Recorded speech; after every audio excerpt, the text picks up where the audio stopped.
أعوذ بالله من الشيطان الرجيم بسم الله الرحمن الرحيم فاسألوا أهل الذكر إن كنتم لا تعلمون وأخرج الدارمي في سننه منسوبا إلى النبي صلى الله عليه وسلم حسن السؤال نصف العلم. اللهم صل وسلم على عبدك ورسولك ونبيك ونجيك محمد أحمد وعلى آله وأصحابه وبارك وسلم عليه. آج فائدے سے متعلق اور دین و دنیا کے فوائد اور برکات پر مشتمل منتشر باتیں عرض کرنے کا ارادہ ہے. وقت جب کم ہو جائے تو کلام ملخص ہو جاتا ہے اور وقت جب طویل ہو تو کلام بھی اسی حساب سے تفصیلی ہوتا ہے.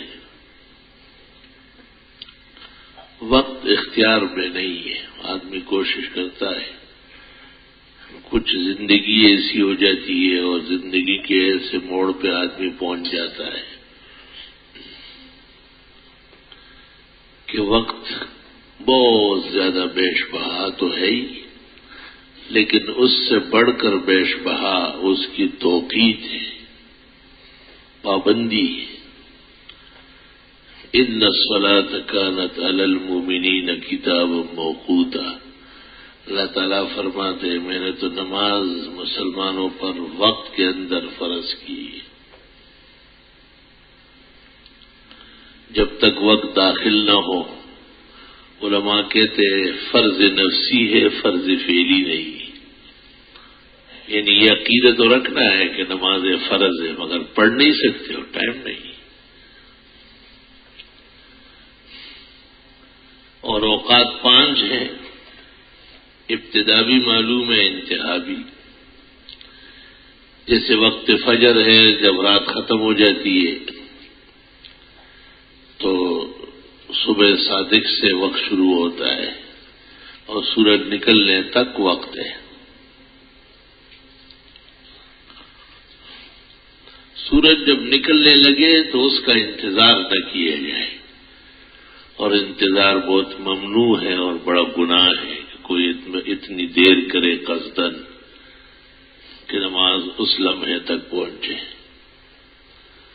لیکن اگر کسی وجہ سے یہ عذر پیش آ جائے،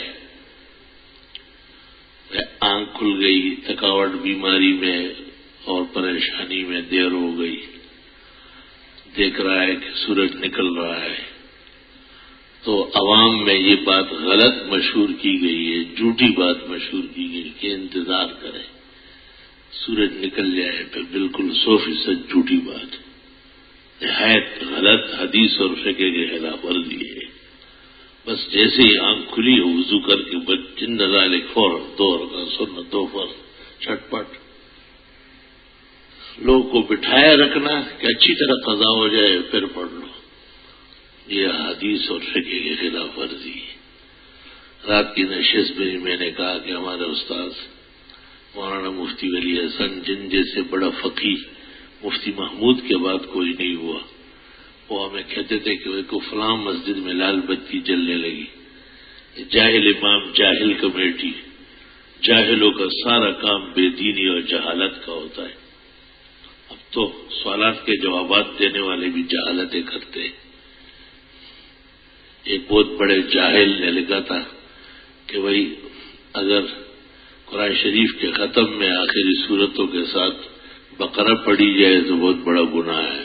میں نے اس کو بار بار کہا کہ اس کی دلیل لے آؤ، مگر قذاب کوئی دلیل پیش نہ کر سکا. وہ کچھ جھوٹ بولا ہے. سنت طریقہ ختم کا یہی. ایسے لوگ اخبارات میں سوالات کے جوابات دیتے جو سرے سے سوال سمجھنے کے اہل نہیں، اور یہ بہت بڑی ذمہ داری ہے. مسلمانوں کا اہم ترین منصب ہے کہ مسلمانوں کی دینی رہنمائی بہت زبردست ہو. آپ کو خیال ہوگا کہ شاید میں غصہ ہو رہا ہوں، یہ غصہ میری وجہ سے نہیں، یہ مسئلے کی وجہ سے ہے۔ اب ایک مثال دیتا ہوں، آپ اندازہ کر لیں کہ میں غصہ ہوتا یا پیغمبر بھی غصہ ہوتا۔ ابو داؤد شریف میں ہے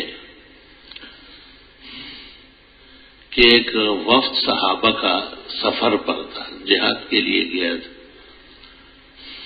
جنگ گھمسان کی جنگ ہو گئی، مشرکین بھی مر گئے اور صحابہ بھی کچھ شہید ہوئے، کچھ زخمی ہو گئے۔ زخمیوں میں ایک شخص کا سر بہت زیادہ جگہ جگہ سے پھٹ گیا، مگر ہوش و آواز سب ٹھیک تھے۔ قدرت دیکھو کہ رات کو مختلف ہو گیا، احتلام ہو گیا اس کو۔ صبح سخت سردی تھی، جھاڑے کا موسم تھا، ٹھنڈی ہوائیں چل رہی تھی، پانی بالکل جم رہا تھا۔ اس نے کہا کہ میرے لیے کوئی صورت ہے، میں نماز کیسے پڑھوں گا؟ تو صحابہ نے کہا لا ارى لك الا ان تغتسل، نہانا پڑے گا۔ جب اس نے نہا لیا تو وہ پانی جو تھا وہ سر کے زخموں میں پھنس گیا اور ایسا سر زخمی ہو گیا اور اس قدر ٹھنڈا ہو گیا کہ جب دن چڑھا تو فتوفی، وہ فوت ہو گیا۔ واپسی پر رسول اکرم صلی اللہ علیہ وسلم کو اطلاع دیا، آپ نے صحابہ سے منہ موڑا ایسا، ایھا الظلم قتلت الظالم، کہیں کہ مار ڈالا اس کو کہہ دیتے کہ جیسے بے وضوئی کے لیے تیمم ہے، اس طرح غسل جنابت کے لیے بھی جب ضرورت ہو تیمم ہوتا ہے۔ کیوں نہیں کہا اس کو یکفی کا ضربتان، ضربۃ لوجہک اور ضربۃ لیدیک، کس اخلاص۔ تو میں کہتا ہوں صحابہ سے بیان کرنے میں غلطی ہو گئی، انہیں مسئلہ معلوم نہیں تھا، تو نبی نے کہا ایھا الظلم، او ظالم۔ تو جو لوگ غلط رہنمائی کرتے اور مسئلہ موقع پر درست نہیں بتاتے، ان کو بھی اس حدیث مبارک سے خوفزدہ تو ہونا چاہیے۔ احتیاط تو بہت زیادہ ضروری ہے، اس لیے بڑے بڑے علماء کتاب فتویٰ نہیں لکھتے تھے، وہ کہتے ہیں فتویٰ مفتی کا کام ہے، مفتی بہت بڑا ذمہ دار آدمی ہوتا ہے۔ اب تو مفتی سب سے زیادہ غیر ذمہ دار ہو گئے، اس لیے نقصان بہت زیادہ امت کا ہو رہا ہے۔ لیکن بہرحال صحیح و درست اور راسخ علماء موجود ہیں جو بر وقت تنبیہ کرتے کہ اس مسئلے میں غلطی آ گئی ہے۔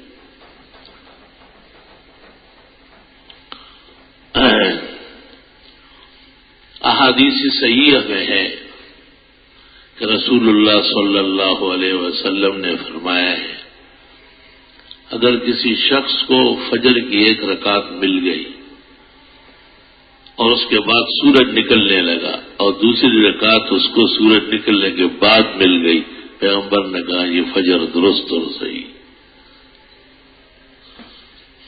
میں نے پہلے کہا کہ قصداً ایسا کرنا حرام، گناہ کبیرہ، اور بعض روایات میں ہے کہ یہ منافق کا کام ہے۔ اس وعید اور شدید گرفت کا یقیناً اثر ہونا چاہیے، لیکن لوگوں کو یہ کہہ دینا کہ تم بیٹھے رہو، لال بتی جل رہی ہے، اور 10 منٹ کے بعد لال بتی بجھا کے اور وہ روڈ کی طرح، کراسنگ کی طرح وہ کیا کرتے کہ ایک اور بتی جلا لیتے، ہری یا پیلی کی اب پڑھ لے، یہ غلط طریقہ ہے، اس کی کوئی حقیقت نہیں۔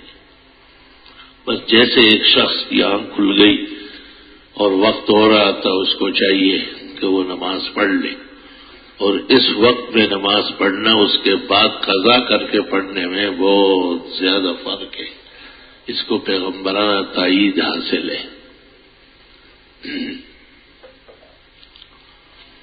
مسائل پر سٹینڈ لینا اور مسائل کو سمجھنا، یہ دونوں اللہ کی نعمت ہے۔ بعض لوگ کہتے ہیں یہ چھوٹی چھوٹی بات ہے، چھوٹی بات کیسے؟ حدیث شریف میں ایک موقع آیا ہے اور آپ دوسرے راستے پہ چل رہے، تو بڑی بات کس کو کہیں گے آپ؟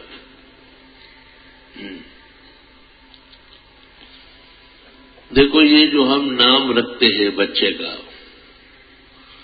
تو اس میں بھی دیکھنا پڑتا ہے کہ اسلامی نام ہو، بامعنی ہو۔ پھر یہ بھی دیکھنا پڑتا ہے کہ نام اس قدر شرمیلا نہ ہو، گناہ کا نام نہ ہو، اور یہ بھی نہ ہو کہ جی بہت بڑا معتبر اور جلیل القدر، یہ بھی نہ ہو۔ مثلا کسی نے نام رکھا سقیم، بیمار، عاصی، گناہگار، حرام نہ جائے، اور کسی نے نام رکھا منزہ، مقدس، غلط بات ہے۔ یہ کیسے پتہ چل گیا کہ آپ گناہوں سے منزہ ہے اور آپ خدا کے یہاں مقدس ہے؟ آپ اس طرح نام نہیں رکھ سکتے۔ ایک خاتون کا نام تھا برہ، گناہوں سے بیزار، آپ نے کہا یہ پتہ کیسے چل گیا؟ انت زینب، زینب نام رکھو، قیامت پہ پتہ چلے گا کہ تو برہ تھی یا نہیں، ابھی گھر سے برہ بن رہی ہے۔ اب کوئی بیٹے کا نام رکھے ڈاکٹر صاحب، بہت بڑے انجینئر، کوئی نام ہے؟ اسی طرح بیٹے کا نام رکھے مفتی صاحب، شیخ الحدیث صاحب۔ جو جاہل ہے وہ رکھتے ہیں حضرت علی، حضرت عمر، حضرت محمد صلی اللہ علیہ وسلم کی دیر لگی، بس وہ لگاؤ اور نبوت کا دعویٰ ہو گیا۔ بھائی محمد نام رکھیں گے، عبداللہ نام رکھیں گے، اللہ نام تھوڑی رکھا جائے گا۔ تو ان ناموں کا علم علماء کا ہے، ضروری ہے۔ قرآن اور سنت میں دیکھنا کافی نہیں ہے۔ قرآن کریم میں جہنم ہے، قرآن کریم میں شیطان کا لفظ ہے، فرعون ہے، حامان ہے، قارون ہے، خنزیر ہے، کیا یہ نام رکھیں گے آپ؟ یہ قرآن میں دیکھ کے رکھا۔ قرآن میں تیرا دیکھنا معتبر نہیں، قرآن جاننے والوں کا دیکھنا معتبر ہے۔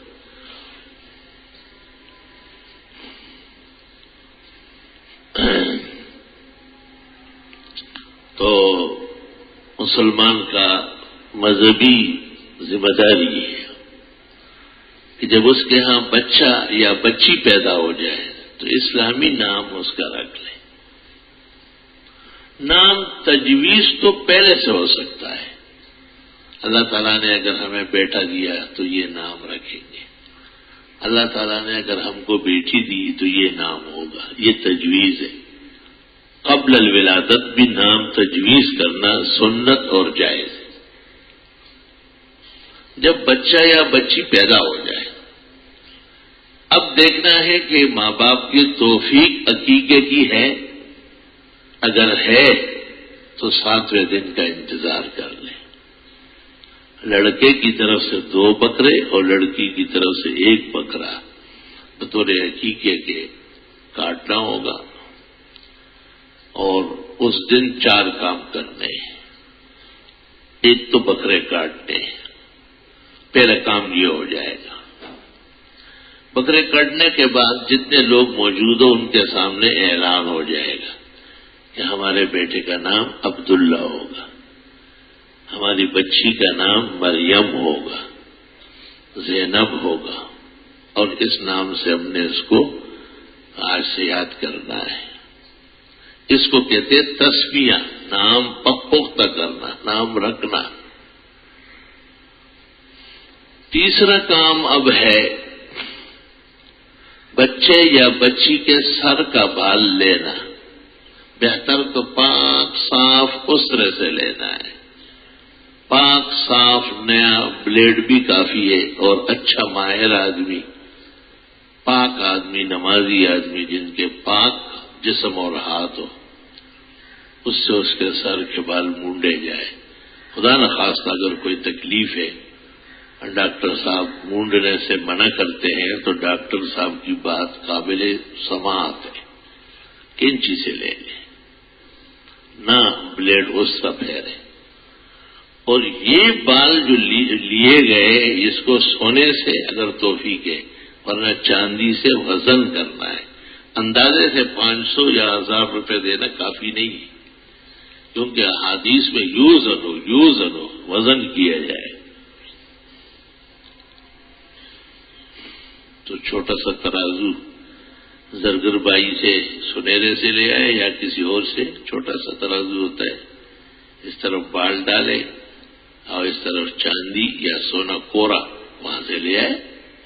اللہ نے آپ کے گھر انسان بھیجا ہے، تھوڑی مشقت تو کرے۔ یہ سنت ایسے آسانی سے گھر بیٹھے بیٹھے زندہ ہوتی ہے۔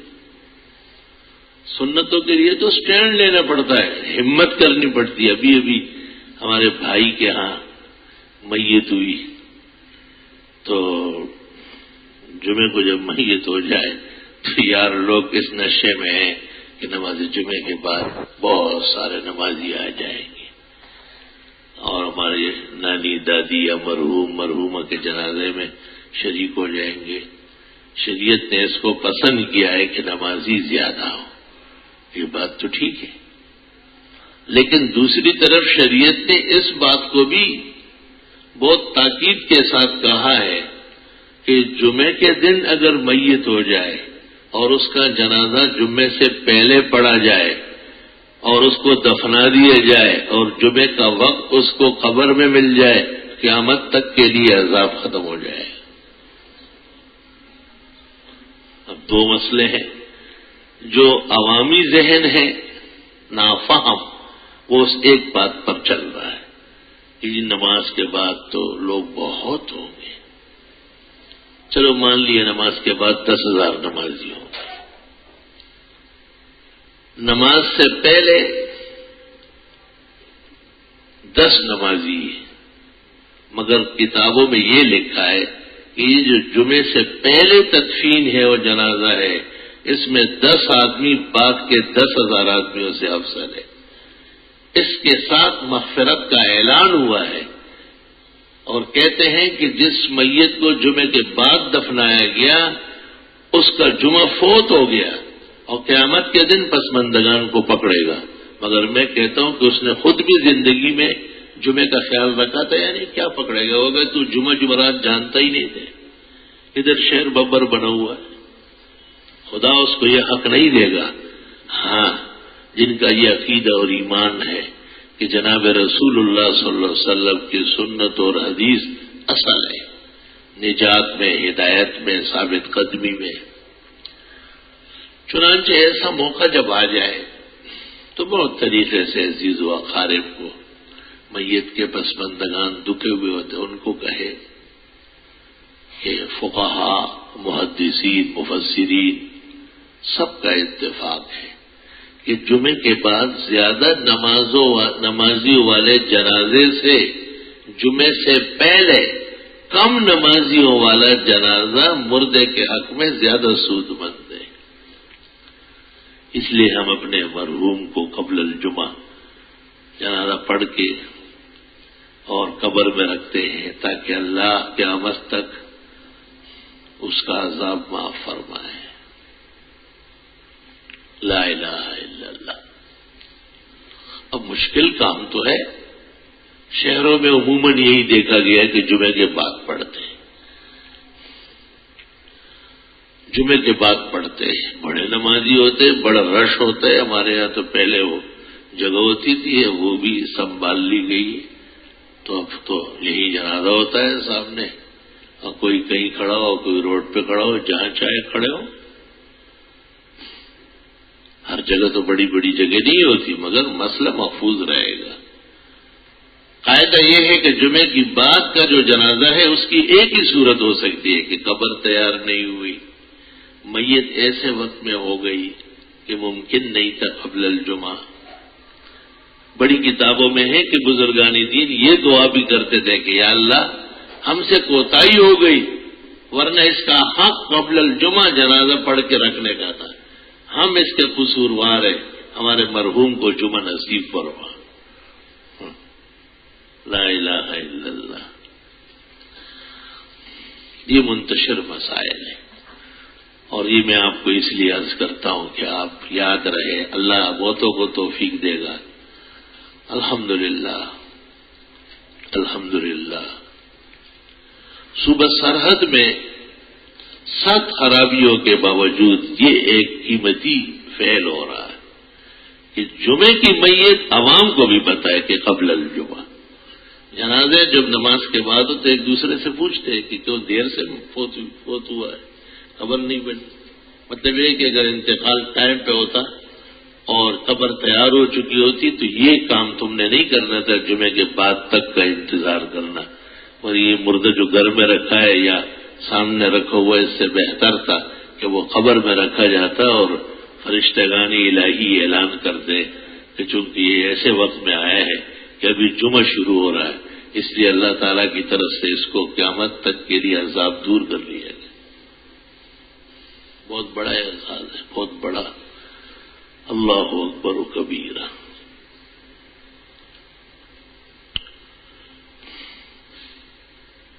کوشش یہی ہوتی ہے کہ مسلمان مرحوم بھائی کو فائدہ پہنچے۔ دعا بھی اس لیے کرتے ہیں، جنازہ بھی اس لیے پڑھتے ہیں، قرآن خوانی بھی اس لیے کی جاتی ہے، اور اس کے پیچھے کھانے بھی بڑھتے ہیں، اور فقراء مساکین کی حاجات بھی پوری کی جاتی ہے بطور ایصال ثواب کے، کیونکہ وہ بہت زیادہ اندھیرا مقام ہے، بہت بڑا بحر ہے، دلدل اور جنگل ہے۔ اللہ تعالیٰ گزرے ہوئے مسلمانوں کا بھی بہتر بنائے، اور ہم عاجز اور مساکین کے ساتھ بھی خصوصی احسان اور فضل فرمائے۔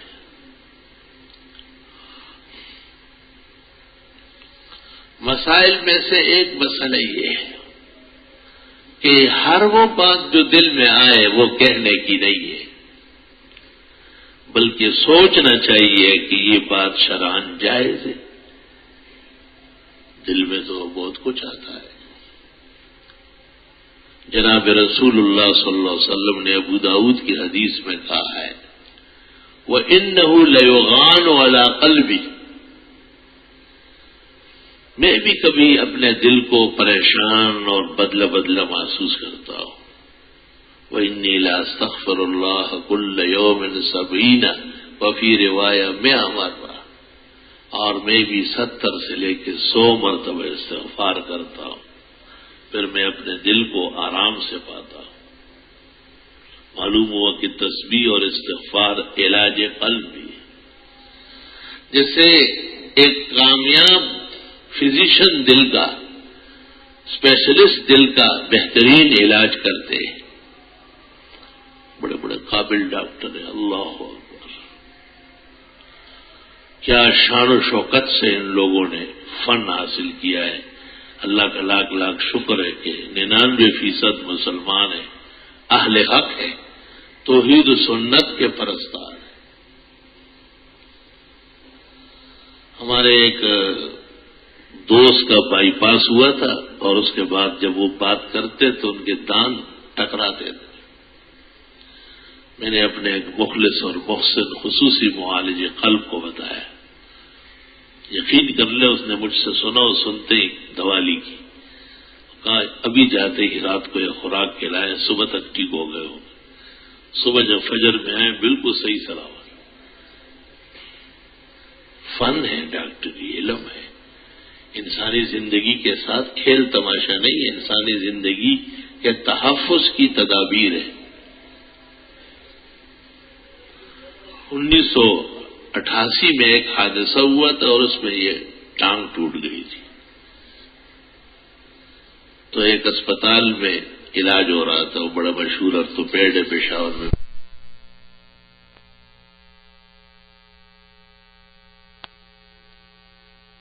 وہ ویسے تو ڈاکٹر صاحبان کا ہر طرح لباس ہوتا ہے، لیکن وہ کرتا شلوار سفید پہن کر اور سر پہ ٹوپی رکھ کے آئے جب سرجری کا وقت آئے۔ میں نے کہا یہ کیوں؟ کہا اپنے عالموں کا پورا جہاں تک ہم سے ہوگا قدر کرے، اور ہنسنے لگا۔ پتلون والا تھا نزدیکی دیشی بڑا خبر رکھا، پتلون والا آپ کے قریب ہو سکتا ہے کیا؟ یہ جمعے کے لیے جیسے کپڑے پہنتا ہوں وہ پہن کے آئے، اور جس وقت تھوڑی دیر بعد اس کو موقع ملتا ہے کھولنے کا، اور تو میں نے دیکھا کہ اس نے بھی قبلہ رخ ہو کے ہاتھ اٹھا کے، اور اس کے ساتھ جتنا عمل آتا سب نے دعا مانگی۔ مجھے پھر پتہ نہیں چلا، پھر جب وہ علاج ہو گیا اور میں ہوش میں آیا، وہاں کمرے میں دیکھنے آیا، تو میں نے کہا ڈاکٹر صاحب کیا دعا مانگنے لگے؟ کہ دعا تو ہر ایک کے لیے مانگتا ہوں، مگر آج بڑی خاص دعا تھی، اور یہ کہہ کے تھر تھر تھر آنسو گرنے لگے۔ کہتے میں نے یہ دعا کی کہ یا اللہ ایک بڑے عالم ہمارا مذہبی رہنما و پیشوا وہ علاج میں ہے، مجھے صلاحیت دے اور میری مدد کر لے کہ میں ان کی بہترین خدمت کروں اور مجھ سے کوئی صحوہ کوتاہی نہ ہو جائے. اور میں نے اللہ سے اس طرح کی مدد طلب کی، مجھے امید ہے. چنانچہ اس نے پھر اس پر ایک واقعہ ذکر کیا کہ رب العالمین کی امداد کیسے آتی ہے. تو کہا کہ ٹانگ کھولی اور وہ نلی جو تھی اس میں جو سریہ ڈالا جا رہا تھا وہ فٹ ہی نہیں ہو رہا، جتنے تھے سارے انفٹ ہو گئے. میں حیران کہ یہ کیا ہوگا. کہا اچانک ایک اور ڈاکٹر آیا مجھ سے ملنے اور اس نے کہا سر سر سر میرے پاس ایک رکھا ہوا ہے. تو وہ بھاگتا ہوا گیا اور لے آیا، وہ فٹ ہو گئے. تو میں نے کہا دیکھو دعاؤں کی برکت اللہ نے ظاہر فرمائے، جو مشکل ہو اللہ اسے آسان کر دیتا ہے. حدیث شریف میں ہے کہ صدقہ اور دعا جو تکالیف آ چکی ہے ان میں بھی مفید ہے. آپ حیران ہوں گے کہ وہ تو آ چکی ہے، نہ اب بھی کرنا ہے. اور جو آنے والی ہے انہیں تو روکتی ہے، بالکل آنے نہیں دیتی. خبردار.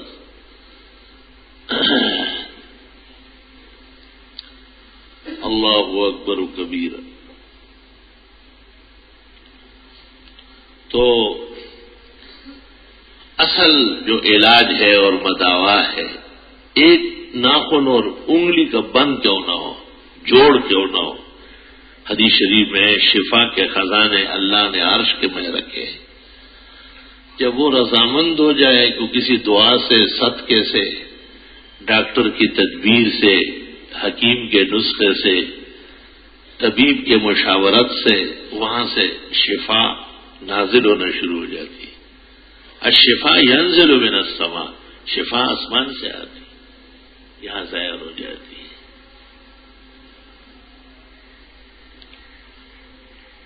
تو دل میں بہت کچھ باتیں آتی ہے لیکن اس کو تولنا ہے. دل میں آنا اختیار میں نہیں ہے تو گرفت بھی نہیں ہوگی. لا یکلف اللہ نفسا الا وسعها. لیکن زبان پر کہنا یا خدا نخواستہ نامناسب بات پر عمل کرنا یہ گناہ ہے اور جرم ہے. حدیث شریف میں ہے جلیل القدر صحابی نے آپ سے ذکر کیا کہ ہمارے دل میں بعض اوقات ایسے خیالات آتے ہیں، ایسے وسوسے آتے ہیں کہ ان کے کہنے سے پہلے ہم جھلس کر راکھ ہو جائے تو بہتر ہے. اتنی خطرناک بات ہے. ان کے کہنے سے پہلے لأن نکون حمما احب الینا، ہم جھلس کر کوئلہ ہو جائے یہ بہتر ہے ہمارے لیے. آپ نے کہا اس طرح ہوتا ہے؟ جی حضرت اس طرح کبھی کبھی ہوتا ہے. آپ نے کہا ذاک صریح الایمان، یہ تو عین ایمان ہے کہ ایسے خیالات آتے ہیں لیکن ان کو کتنا برا جانتے ہیں آپ اور خبردار کی زبان پہ لایا. یہ ہمت، یہ طاقت اس کو روکنے کی، یہ عین ایمان ہے، عین ایمان ہے. یعنی ایمان اس کو نہیں کہتے ہیں کہ خیال نہ آئے، ایمان اس کو کہتے ہیں کہ خیال کو کہے نہیں، اس پر عمل نہ کرے، اس کو دفع کرے. اعوذ باللہ من الشیطان الرجیم. خدا شیطان سے، ان کے وسوسوں سے، سازش سے، کبر سے، پھونک سے محفوظ فرما. حدیث شریف میں دعائیں آئی. یہ بات اس لیے کرتا ہوں کہ بعض لوگ ایسے سوالات کرتے ہیں، ناحق سوالات کہ جی اگر نبی کریم صلی اللہ علیہ وسلم نہ آتے تو قرآن آ جاتا. یہ سوال بنا ہے. کبھی کہتے ہیں قرآن بڑا ہے یا نبی بڑا ہے، کبھی کہتے ہیں نبی بڑا ہے یا کعبہ بڑا ہے. یہ سب فضولیات ہے، یہ قلب کی غلاظت ہے، یہ علمی کاوش نہیں ہے. کسی کو کہا ہے کہ پڑھو اعوذ باللہ من الشیطان الرجیم، یہ نہیں کہ اس کا جواب نہیں، اس کا جواب ہو سکتا ہے. دیکھیں صحابی نے جو کہا کیسے خیالات آتے ہیں تو آپ نے اس کا علاج نہیں بتایا. فرمایا بس ذاک صریح الایمان، یہ ایمان کی قوت ہے اور شکر ہے کہ اللہ نے ایک بڑی بلا کو وسوسہ بنا دیا. وسوسہ اس کو کہتے ہیں کہ خیال آئے اور گزر جائے. لیکن شیطان تو کوشش کرتا ہے. الخناس الذی یوسوس فی صدور الناس من الجنۃ والناس، پریشان کرتا ہے اس طرح۔ حدیث شریف میں ہے جناب رسول اللہ صلی اللہ علیہ وسلم نے فرمایا، تم میں سے کسی شخص کے پاس شیطان آتا ہے اور وہ اس کو کہتا ہے خلق اللہ کذا و کذا و کذا، اللہ نے آسمان پیدا کیے، زمینیں، پہاڑ، جن اور انس، ہر چیز، یہ بالکل صحیح ہے۔ اب اس درمیان میں شیطان آتا ہے اور وہ کہتا ہے فمن خلق اللہ، اللہ تعالیٰ کو کس نے پیدا کیا ہے؟ حضرت نے فرمایا جب یہ نوبت آئے تو آپ بائیں طرف تھوکے اعوذ باللہ من الشیطان الرجیم پڑھ لیں، یہ خطرے کی بات ہے، شیطان نقصان پہنچاتا ہے۔ مطلب یہ آپ نے اس کا جواب نہیں دیا، یہی جواب ہے نا، یہی جواب ہے۔ نجاست میں انگلیاں مارنا یہ اس کا حل نہیں ہے، اس کو اٹھا کے پٹک دینا، پھینک دینا، یہ جواب ہے۔ آپ نے فرمایا جب یہاں تک کوئی پہنچے تو وہ شیطان پر تھوکے، بائیں طرف تھوکے اور اللہ تعالیٰ کے پاس شیطان اور اس کے شر سے پناہ مانگے۔ تو اس سے پتہ چلتا ہے کہ بعض سوالات بالکل لغو و فضول لایانی ہے۔ بخاری شریف کتاب العلم میں جناب رسول اللہ صلی اللہ علیہ وسلم نے اچھے سوالات کے جوابات دیے اور برے سوالات والوں کو صاف ڈانٹا اور نہایت سخت تنبیہ کی، اور ایک روایت میں آپ نے ان سے کہا کہ کیا میرے ہوتے ہوئے تم جہنم میں اپنے آپ کو ڈالنا چاہتے ہو؟ یہ دوزخ جانے والوں کی بات ہے، مسلمان ایسی باتیں نہیں کرتے۔ مسلمان کی زبان بھی مسلمان ہے، اقرار باللسان، اس کا جسم بھی مسلمان ہے، عمل بالارکان، اس کا قلب بھی مصدق ہے، تصدیق بالجنان ہے، تصدیق بالقلب، لا الہ الا اللہ۔ میرے عزیزوں، میرے بھائیوں، میرے محترم اور مکرم دوستوں، دنیا میں ہم کچھ وقت کے لیے آئے ہیں، خیر و سلامتی کے ساتھ گزر جائے تو بہت اچھا ہے۔ جیسے کسی کے گھر میں مہمان آئے نا تو اہل خانہ کو دیکھتے ہیں، جب ان کو مناسب موقع ہو تو کہتے پانی دے دے، جب وہ کہے کہ کھانا تیار ہے تو یہ بیٹھنے لگتا ہے، اور دیکھتا ہے کہ جب وہاں سے فراغت ہو جائے تو ان سے دریافت کرتا ہے کہ اب ہمیں جانے کی اجازت ہے، ہم جا سکتے ہیں۔ وہ بھی ان کے لیے کمر بستہ کھڑے رہتے ہیں، ان کو خوش کرنے کے لیے آرام کی جگہ بنائی ہے، عمدہ دسترخوان بچھایا ہے، بہت دلاویز قسم کے برتن سجائے، لذت اور حلاوت بھرے کھانے پکوائے، ٹائم پہ لا رہے، گرم لا رہے، اچھے لا رہے، سب کو دیکھ رہے، کہیں کمی نہ ہو جائے۔ ایک محبت، پیار اور طرفین کی طرف سے عزت کا ماحول ہے۔ لیکن اگر نوبت یہاں تک پہنچے کہ میزبان اور مہمان آپس میں گتم گتم ہو جائے اور میزبان اس کو گریبان سے پکڑ کے کہا نکل جاؤ یہاں سے، کتنی بے عزتی کی بات ہے۔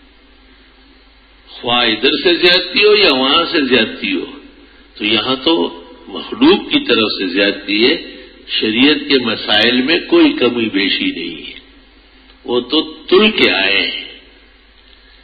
قرآن کریم میں ہے وَإِن مِّن شَيْءٍ إِلَّا عِندَنَا خَزَائِنُهُ وَمَا نُنَزِّلُهُ إِلَّا بِقَدَرٍ مَّعْلُومٍ، سب کے اندازے ہوئے، سب تولے گئے، مستحب تلا ہوا ہے، سنت ایک وزن کی چیز ہے، فرض 7 آسمان 7 زمینوں سے بڑھ کر فرض، جس کو آپ الفرض کالخرص،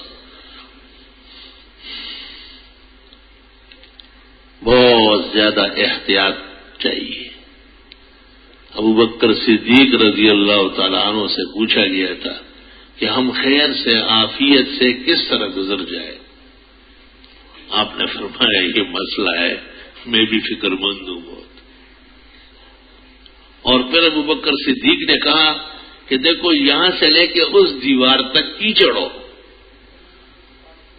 پانی اور مٹی رلا ملا اس کو کیچڑ کہتے ہیں، اور آپ کو یہاں سے وہاں تک جانا ہے، لیکن اپنے کپڑے پانچے جہاں تک ہو سکے پیر یہ بچانے ہیں. بس یہ دنیا میں اس طرح احتیاط سے رہنا پڑے گا، تب جا کر کے بوقت روانگی ہمیں قلب نصیب ہوگا. آپ حیرت کریں گے کہ کبھی ایسا تکلیف دہ ماحول دیکھنے میں آتا ہے کہ بڑے اچھے لوگ آخر لمحے میں پریشان ہوتے ہیں، اور کبھی ایسا بھی دیکھا گیا کہ متوسط آدمی آخر وقت میں دیکھا جاتا ہے کہ اس کو جنت الفردوس دکھائی گئی. حدیث شریف میں ہے کہ جب روح نکلتی ہے بندہ بہت پریشان ہوتا ہے، حق تعالیٰ ملائک کو کہتا ہے کہ ذرا نرمی کرو آسانی سے، یہ کیا کر رہا ہو؟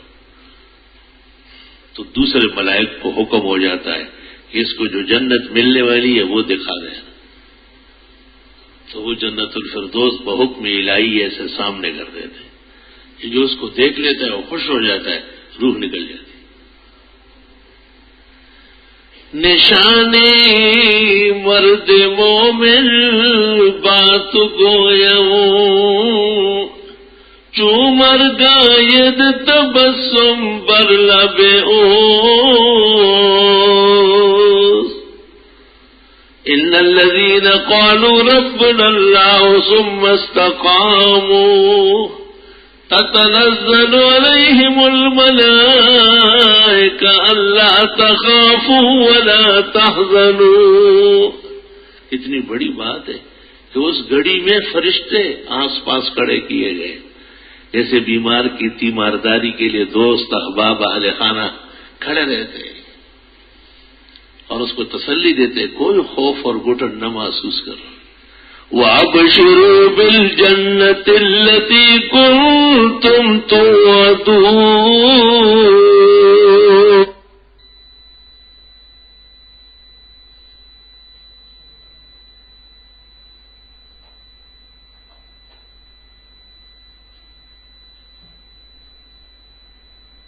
چلو ٹائم بھی ہو گئے. ہمارے بجلی اور ہمارا جو نظام ہے وہ بھی دنیا کے عذاب کا ایک حصہ ہے. تو یہ جو خوشخبری دے دی وَأَبْشِرُوا بِالْجَنَّةِ الَّتِي كُنتُمْ تُوعَدُونَ، آپ کو مبارک ہو، آپ سے کچھ وعدے ہوئے تھے دنیا میں جنت کے، نعمتوں کے، جنت الفردوس کے، وہ سب آج اس کا دن ہے. نحن اولیاؤکم فی الحیات الدنیا وفی الآخرہ، ہم ہی آپ کے کام آ رہے تھے دنیا میں بھی اور آج دیکھیں گے. لیکن دنیا میں پردے تھے، حجاب تھے، اہل خانہ تھے، مارکیٹ و بازار تھے، کام کاج تھے، بڑے نفس کے تقاضے تھے، تو کچھ ہم دور رہے. لیکن آج دیکھیں ہم کیا بہترین سلوک کرتے آپ کے ساتھ، کیسے خوش رکھیں گے ہم. اللہ تعالی دین پر پختگی کے ساتھ، نہایت عظمت کے ساتھ، دل سے، دماغ کے انوار سے عمل کی توفیق دے، اور بہترین خاتمہ اور بہترین جنتیں اور نعمتیں اپنے خاص فضل سے نصیب فرمائے. ہمارے جس دوست کے ہاں میت ہوئی، اور ہمارے عابد بھائی اور تبلیغی دوست ہیں یہاں کے حامد، اور انہوں نے سنت اور غیرت کا مظاہرہ کر کے ان کو قبل الجمعہ تدفین کروایا، اور جتنے لوگوں نے اس میں شرکت کی، اللہ اس مرحوم یا مرحومہ کو بھی جنت دے. اور اس پسماندگان جنہوں نے ایک سنت کو زندہ کرنے کا مظاہرہ کیا، ان کو جو 100 شہیدوں کا ثواب ملنے والا ہے، اللہ تعالیٰ انہیں اور ان کے گزرے ہوئے سب لوگوں کی بخشش فرمائے. وآخر دعوانا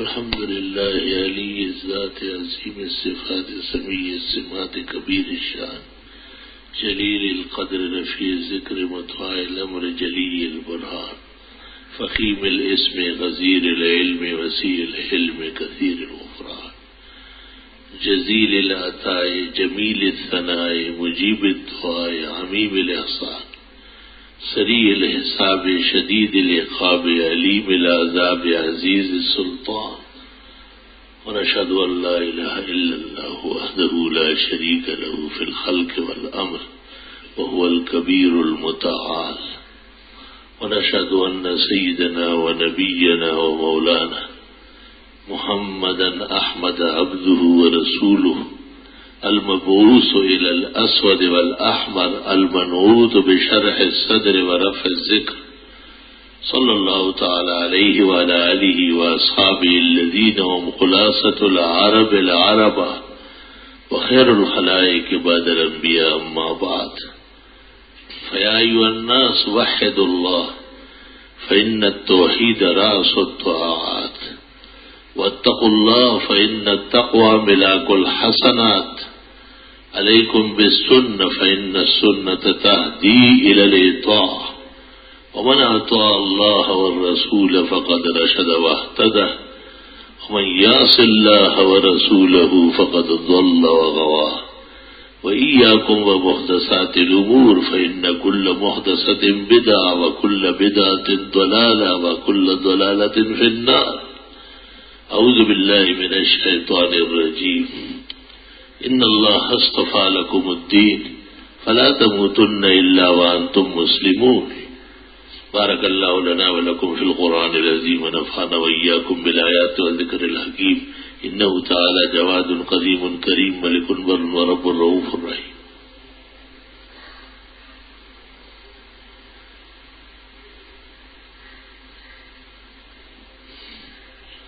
الحمد لله صلى الله وسلم على رسوله المصطفى ونبيه المجتبى وأمينه إلى وحي السماء وعلى آله النجبى وأصحابه الأتقياء أفضل الخلائق بعد الأنبياء وعلى آله وأصحابه هم أهل النجابة والتقى ومن بهديهم اقتدى وبآثارهم اقتفى من المفسرين والمحدثين والفقهاء إلى يوم الجزاء. ما بعد فقد قال النبي صلى الله عليه وسلم أبو بكر في الجنة عمر في الجنة عثمان في الجنة علي في الجنة زبير بن العوام في الجنة طلحة بن عبيد الله في الجنة ابو عبیدہ بن الجراح في الجنة عبد الرحمن بن عوف في الجنة سعد بن ابي وقاص في الجنة سعيد بن زيد في الجنة. وقال صلى الله عليه وسلم خير نساء بني إسرائيل مريم وخير نساء هذه الأمة خديجة. وقال صلى الله عليه وسلم فضل عائشة على النساء كفضل الثريد على سائر الطعام. وقال لبنته فاطمة سيدة نساء أهل الجنة رواه البخاري.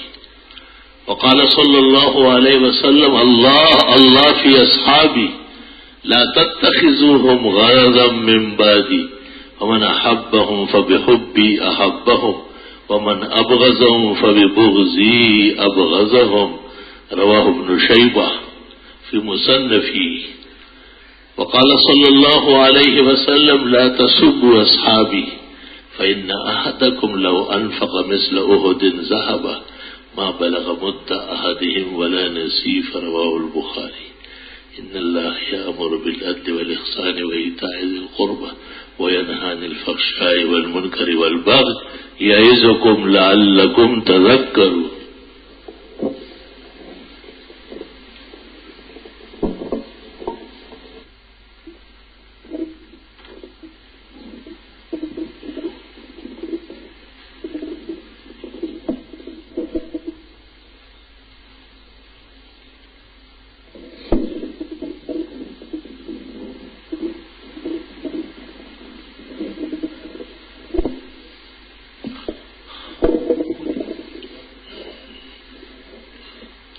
بسم اللہ الرحمن الرحیم.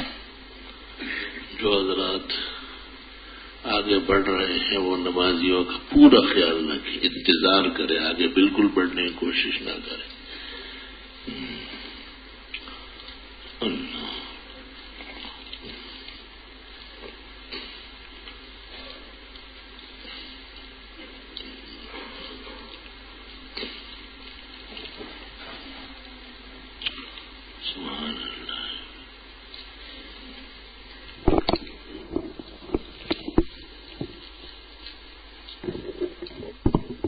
کہا اللہ تعالیٰ آپ کو جزائے خیر عطا فرمائے. آپ سے ہمارے بہت مسائل حل ہوتے ہیں ماشاءاللہ. مسجد میں اتنا مجمع ہوتا ہے کہ عیدگاہ کا گمان ہونے لگتا ہے. حضرت آپ کے ارشاد کے مطابق مسائل کے حل کے لیے 5 دن میں 40,000 مرتبہ استغفار پر مسلسل ہفتے سے پڑھ رہا ہوں. پھر فجر مغرب یہ وہ اعوذ باللہ من الہم والحزن باقاعدگی سے گناہوں سے بچنے اور قرآن و سنت کو آمین. اللہ تعالیٰ نصیب کرے ہمیں بھی مبارک دعاؤں میں یاد رکھے. جو خواتین شرعی پردہ کرتی ہے کیا ان کو اپنے نامحرم رشتہ داروں کو سلام کرنا یا حال احوال پوچھنا جائز ہے؟ کیا نامحرم رشتہ داروں کو ان کے خواتین کو علیق سلیق میں کوئی حرج نہیں ہے جب فتنے کا اندیشہ نہ ہو، آمنے سامنے بغیر حجاب کے نہ ہو؟ ویسے تو کہا جا سکتا ہے. میری بیٹی مطلقہ ہے اور اس کی 2 بیٹیاں 4 سال اور 5 سال کی ہے جو کہ ماں کے ساتھ ہے. ان کی پرورش کے احکامات کیا ہوں گے؟ خرچہ باپ دے گا لڑکیوں کو 12 سال تک. 12 سال کے بعد بچیوں پر تصرف باپ کا ہوگا اور حق خزانت کہلاتی ہے اور ماں سے جدا نہیں کر سکتا وہ جب تک کہ شرعی عیب پیدا نہ ہو جائے. بیٹی کی شادی ہونے پر دونوں بچیاں ماں کے ساتھ رہے تو اس کا کیا حکم ہے؟ کوئی حرج نہیں. جو نیا داماد بنے گا اس کو کہا جائے کہ اللہ نے آپ کو موقع دیا ہے بچیوں کی پرورش کا. بیٹی کے اچھے رشتے کے لیے کوئی اچھا سا وظیفہ، اللہ تعالیٰ سے دعا، التجا، استغاثہ. ایک نقش بھی یہاں سے شائع ہے، پیچھے جو ہمارے احباب بیٹھے ہوتے ہیں ان سے لے لیں. رشتہ صالحہ کا نقش کہلاتا ہے.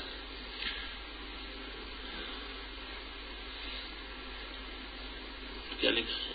میں مارکیٹنگ کی نوکری کرتا ہوں. اکثر اوقات میرے نماز کے وقت محفوظ رہتے ہیں، یعنی اپنے مسالے دیوبند کے پیچھے. بعض اوقات کام زیادہ دور ہوتا ہے اور بدعتیوں کی مسجد نزدیک پڑتی ہے. کیا ان کے پیچھے نماز پڑھ سکتا ہوں؟ جب آپ کو مسائل معلوم ہے کہ بدعتی اور موحد مسلمان میں بڑا فرق ہے تو آپ کا ایسا لکھنا ٹھیک نہیں ہے.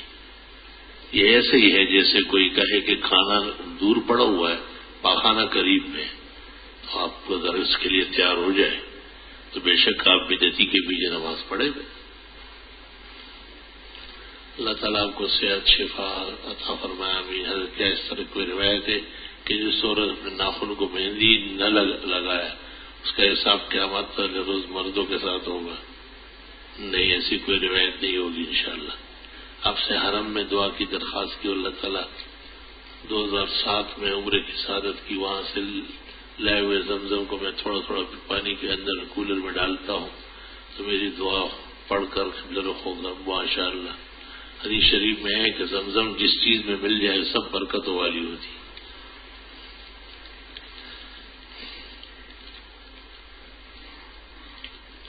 بلال شیخ نے منور شیخ کو دکان میں کاروبار کے لیے اتنے روپے دیے، دونوں کی رضامندی نفع نقصان میں شامل تھی. مقرر عرصے سے کچھ مدت زیادہ رقم کی واپسی ایسی صورت مقرر ہوگی کہ دکاندار روزانہ کے حساب سے 200 کمیٹی کے ڈالے گا اور 5,000 روپیہ 50,000 منافع کی صورت ملے گی. یہ بہتر ہے دارالفتہ بھیج دیں آپ ہمارے.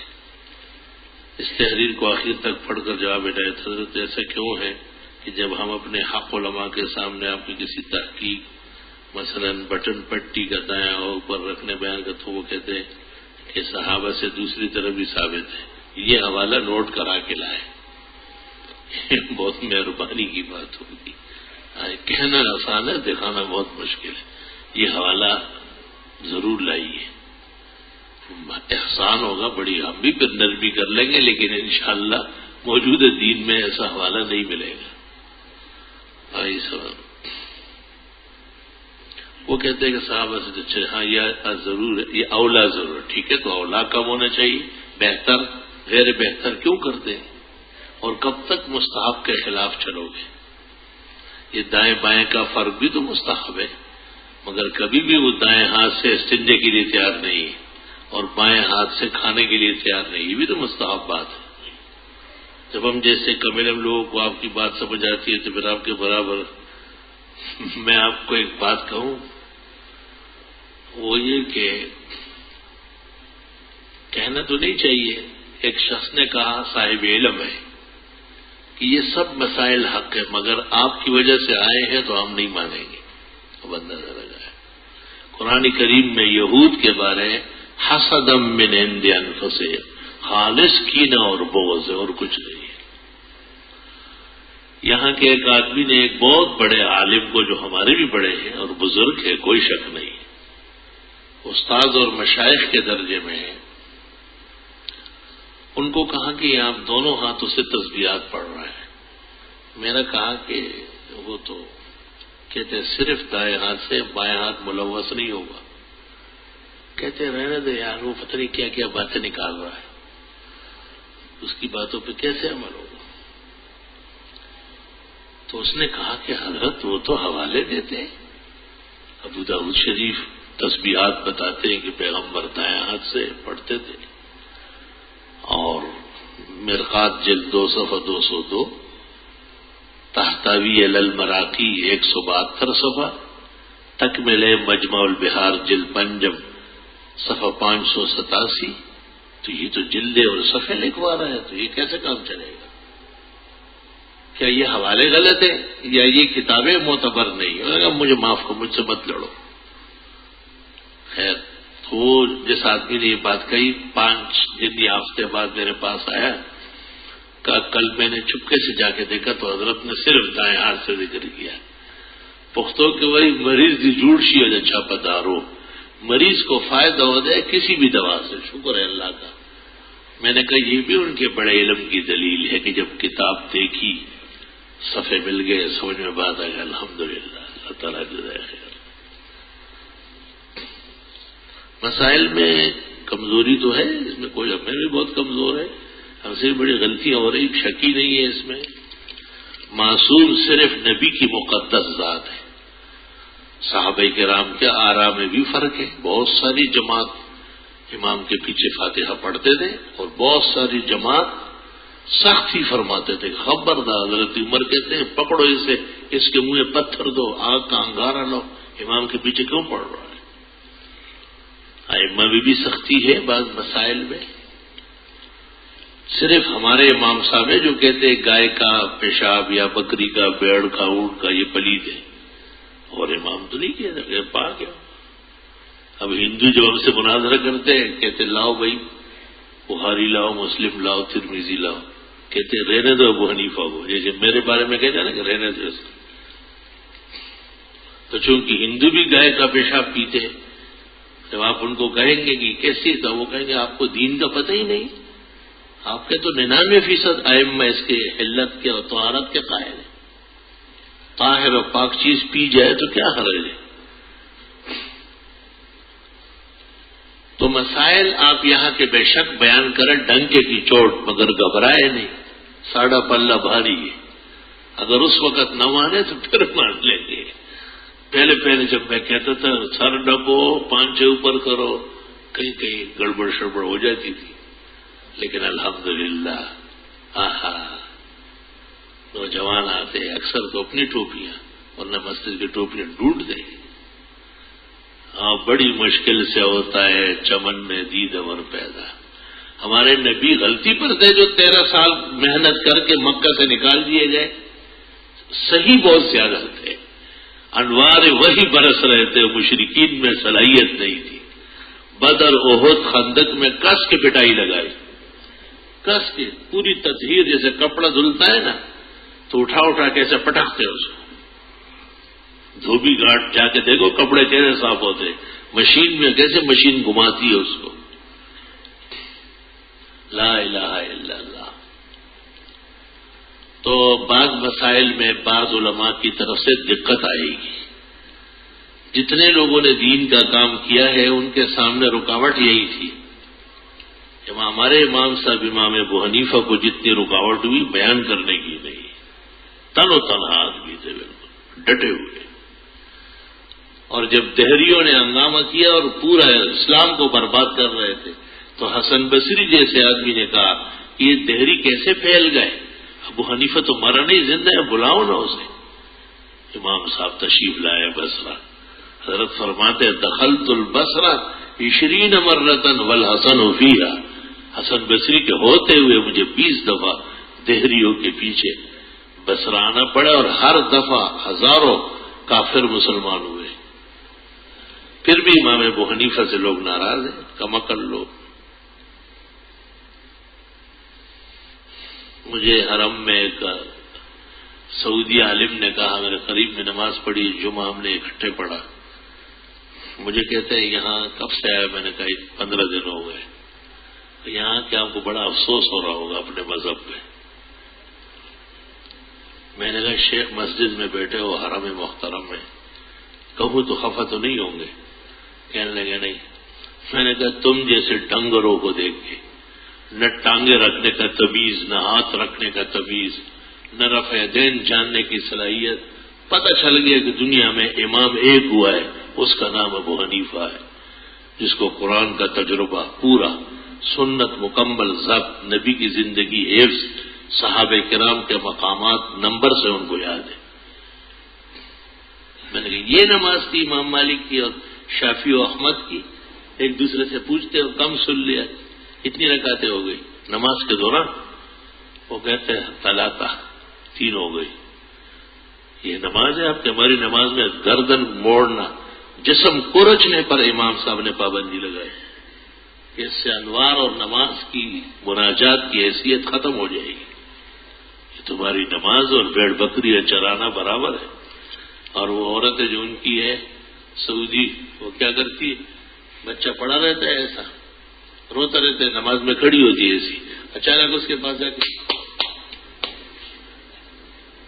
میں نے کہا ریاضی سولا، اس کو نماز کہتے ہیں؟ پنگوڑے کا کھیل. میں نے کہا تمہاری نماز ٹوٹتی کب ہے یہ تو بتاؤ مجھے. پڑے رہتے حرم شریف میں، پڑے رہتے گڑ اڑ خراٹے لیتے، اچانک تکبیر ہو جاتی اٹھ کر کے. یہ 2 گھنٹے سے سوتا ہوا آدمی ہے. لا حول ولا قوت الا باللہ. ہمارے یہاں تو جھٹکا کھا لیتا ہے. تو امام صاحب کہتے جب آپ جھٹکا کھا کے گرنے لگے، اس دوران امکان ہے کہ استرخاء مفاصل ہو گیا اور آپ کا وضو جاتا رہا. چل وضو کر گیا. پاک آدمی دنیا کا ابو حنیفہ ہے.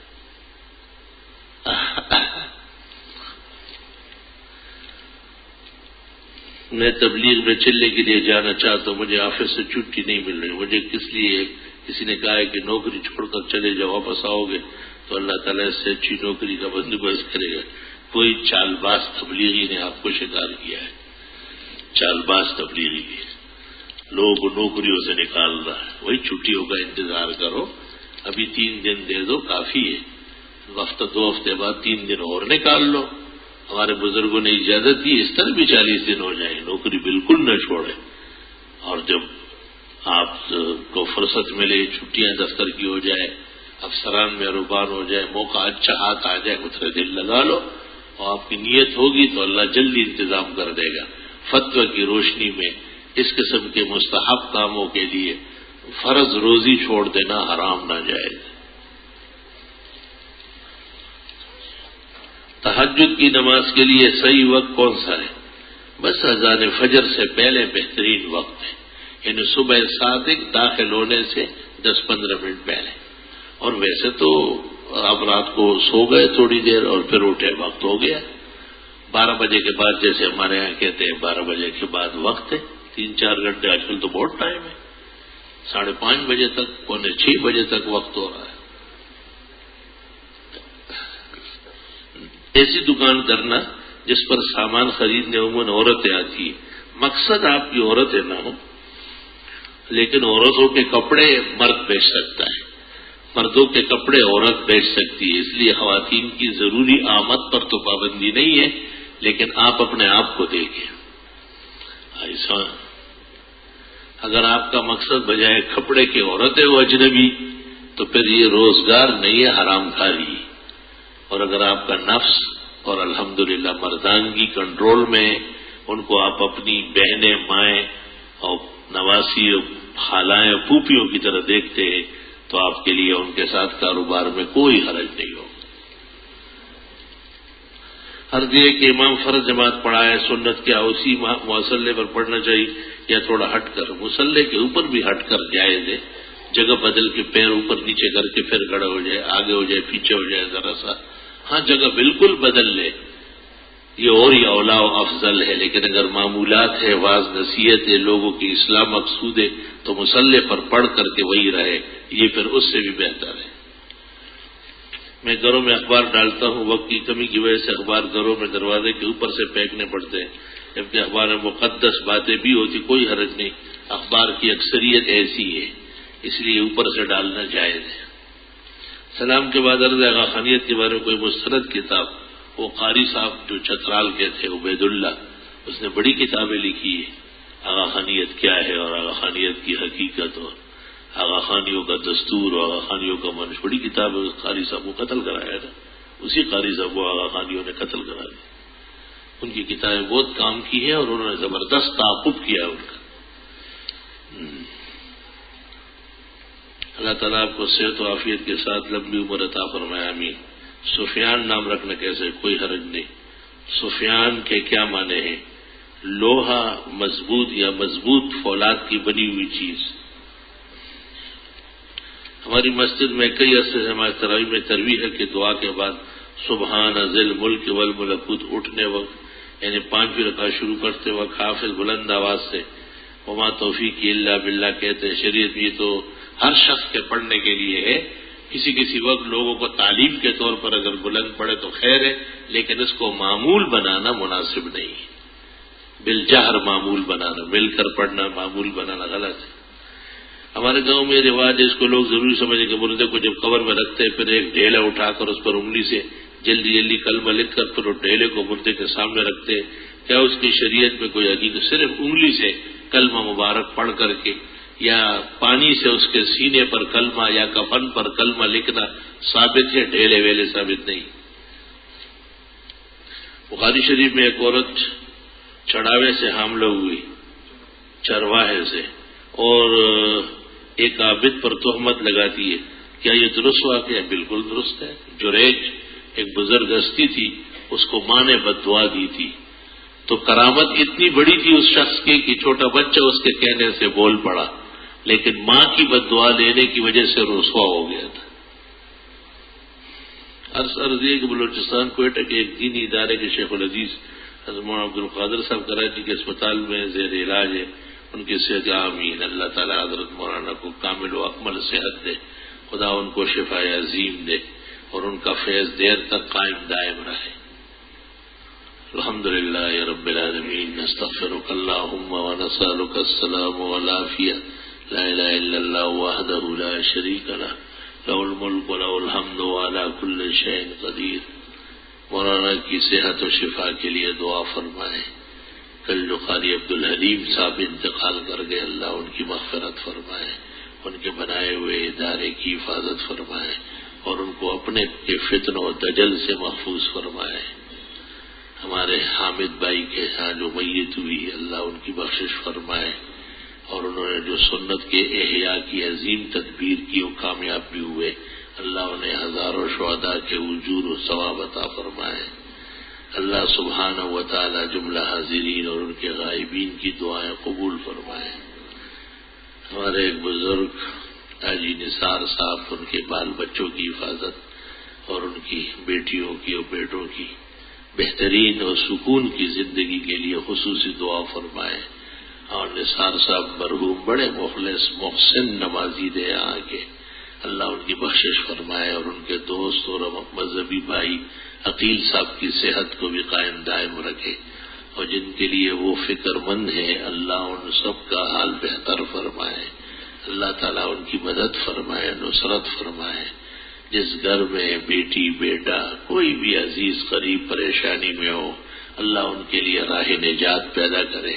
تمام گھروں کو ہماری بیٹیوں کے لیے، عزیزوں کے لیے، مسلمان خواتین اور مردوں کے لیے جنت کے باغات بنائے، کاروبار میں برکتیں دے، روزگار حلال کا نصیب فرمائے، وافر عزت کا حلال رزق نصیب فرمائے، اولاد نیک و صالح بنے، ان کا مستقبل درخشاں ہو۔ جو بیماران ہے رب العزت صحت کاملہ شفا عاجلہ عطا فرمائے۔ لا الہ الا اللہ وحدہ لا شریک لہ لہ الملک ولہ الحمد وعلی کل شیء قدیر۔ ہمارے عزیز دوست قاسم شاہ کچھ پریشانیوں میں ہیں، دعا فرمائیں، اللہ ان کی مدد فرمائے، اللہ تعالیٰ ان کے ساتھ احسان فرمائے، ان کے بھائی خالد شاہ ان سب کو اللہ تعالیٰ دین کی طرف توجہ قبول فرمائے، خاندانی جھگڑے کاروباری الجھنیں اللہ سب میں ان کی خوب امداد فرمائے، دینی اداروں سے تعلق و تعاون کو اللہ اور بڑھائے، قائم دائم رکھے۔ ہمارے اور مخلص بھائی ہے یوسف صاحب اور ان کے اہل خانہ ایک سفر پہ روانہ ہوئے، دعا فرمائے اللہ ان کا سفر آسان فرمائے، اور جس بچی کا علاج مطلوب ہے اللہ اس میں 100% شفا اور تندرستی سلامتی عطا فرمائے۔ لا الہ الا اللہ وحدہ لا شریک لہ لہ الملک ولہ الحمد وعلی کل شیء قدیر۔